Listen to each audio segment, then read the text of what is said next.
It is fair to say that the Chris Chibnall era is probably one of the most divisive era in Doctor Who's history, with lots of changes to canon and character alike.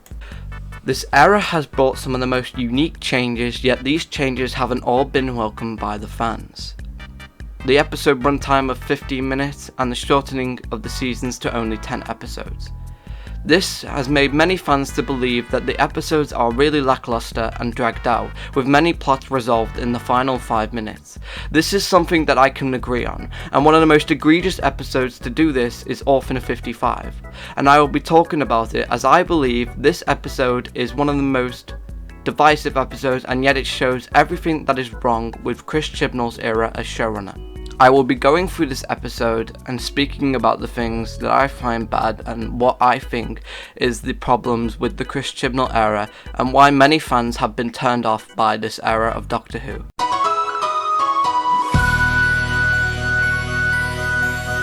One of the biggest problems people like me and many others have with this episode is its pacing. It is one moment very fast paced with a speed and intense chase scenes, and the next moment we're crawling through a tunnel with a woman screaming Benny. This is a horrible idea, as it will give the viewer tonal whiplash and will disorientate the viewer as to not know what's going on, which makes the reveal at the end of the episode all more less powerful. This is a horrible thing to do, as you should keep the tone consistent throughout the episode, or even try and slow things down. This is a problem ambient with many episodes in the Chris Chibnall era, such as Demons of the Punjab, where the plot gets resolved in about the last 5 minutes, and the overall episode switches from fast to slow really quickly, which is something that should never happen, and you should try and ease people into the more slow segments as to not again produce tonal whiplash. Throughout many episodes of this series, this is very prevalent, and I feel this is one of the biggest problems with the Chris Chibnall era, but it is bigger and more profound in this episode as a whole.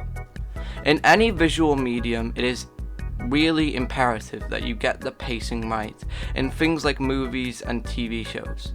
If you get the pacing wrong, this can lead to things becoming overblown, plots being resolved in the final 5 minutes, and things becoming very confusing and genuinely disorientating for the viewer.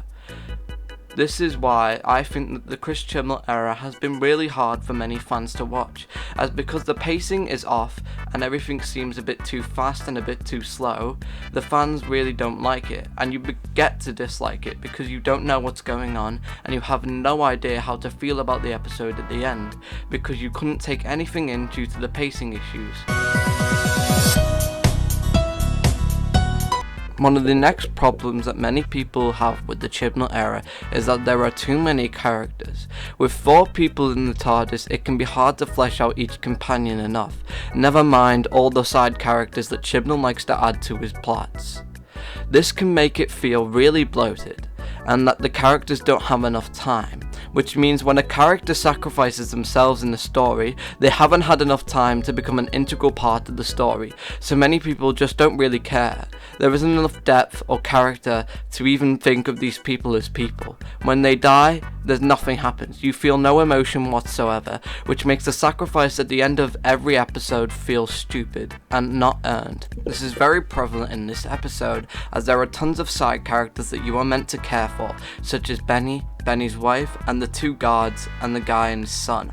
I can't even remember most of these characters because they are so bland and one-dimensional.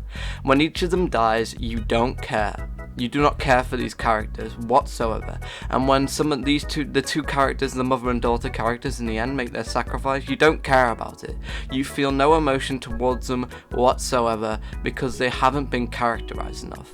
You don't know who they are, you don't know what they've been through, and you don't know what they are like. This is also prevalent throughout the era as a whole through the character of Yaz.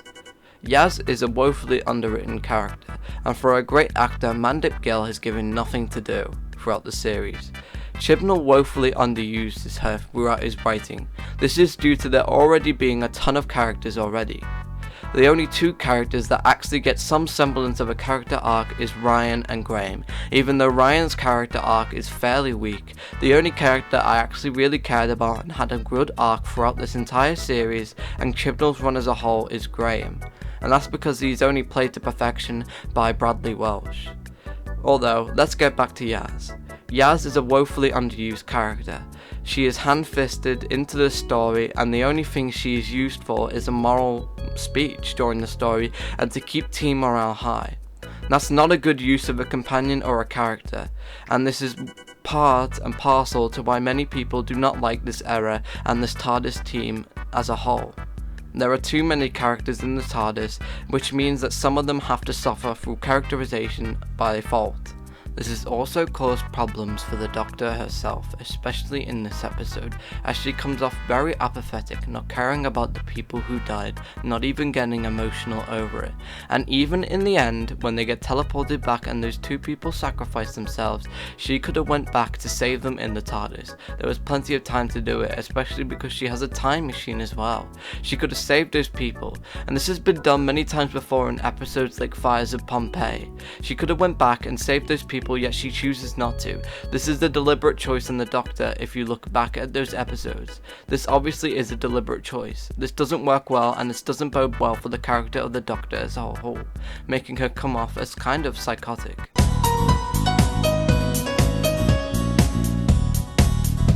The final problem many people have with this era is its ornate preachiness, telling moral stories with no subtlety or substance whatsoever. In this episode, they tackle the idea of climate change and how the human race will kill itself if it doesn't do something. This is a bad idea, as in the end of the episode, the Doctor gives a moral speech and says that we're all doomed. This is pessimistic and will not help the viewer change their views on climate change or anything like that as a whole. No matter where you stand on the political spectrum, no one wants to be hand-fisted a story or told that there are bad people just because of the way they live. If you do not handle ornate political issues with subtlety or substance, you are not going to get anyone on board. If you bash the other side, then the other side aren't going to listen to you or agree with your points. And if you just preach to the choir, then the other side isn't going to care about what you say. This is not how life works. If you preach at them and tell people that they're bad people for what they do, they are not going to listen. A better way to do this would have been handled with optimism. Let's say the future can be changed, and that if people get together and they work hard enough, that they can fix this. That would have been a better way to end the episode and would have made the episode slightly better overall. But this is a problem that is shown throughout this entire era. Political topics are not handled with substance or subtlety. They are hand-fisted and hit over the head. A better example of this would be in Arachnids in the UK, where they handle a Trump-like character with no subtlety or substance, basically trying to tell that all MAGA hat wearing people and all MAGA hat wearing Trump fans are angry racist homophobes. This is not going to make them change their opinion on Trump.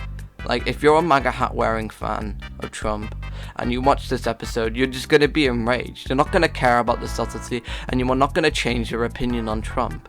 And if you're a blue-haired lefty, then you are not going to care about what they say and you're not going to change your opinion on people who are Trump fans.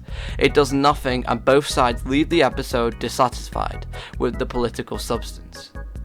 Doctor Who has always been an innately political show and always to the left, but before it was always done with subtlety, substance and respect. You should always respect the other side no matter what you think about them. You are not going to change someone's mind and their political views by bashing them over the head. That's just not how life works, and that's not how people change their mind. Maybe if you handled the other side with a bit more respect, they are more inclined to change their mind and listen to your point of view. That's how things work, and that's how people change their opinions. You can't just bash people over the head.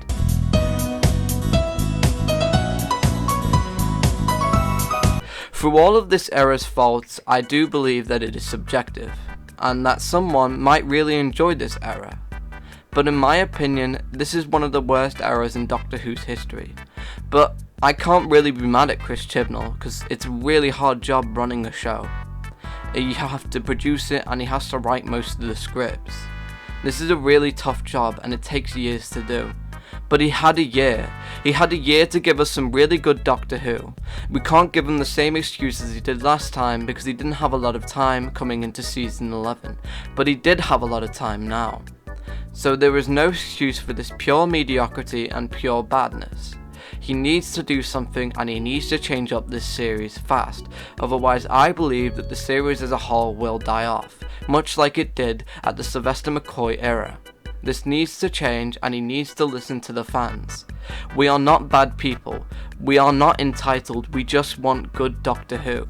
We are not entitled. We just want to see this show succeed. To claim that we are entitled is a really bad thing to do. You are turning fans off left and right. We just want to see this show do well. All of us have been watching since we were children, and we want to see this show progress and stay on for as long as it can.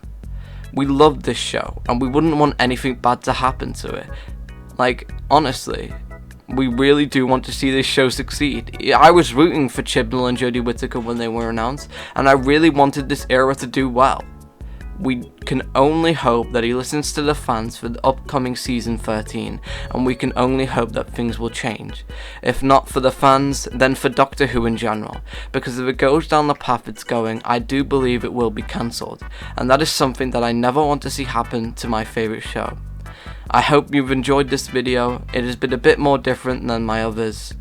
I hope you find something you enjoyed. Leave your opinions in the comments. If you really like the Chibnall era, tell me about it. Tell me if I got anything wrong, and yeah, I hope to see you in the next video. Sorry for taking a bit long than usual. It's been a while, but yeah, I'm in quarantine, so I should be back.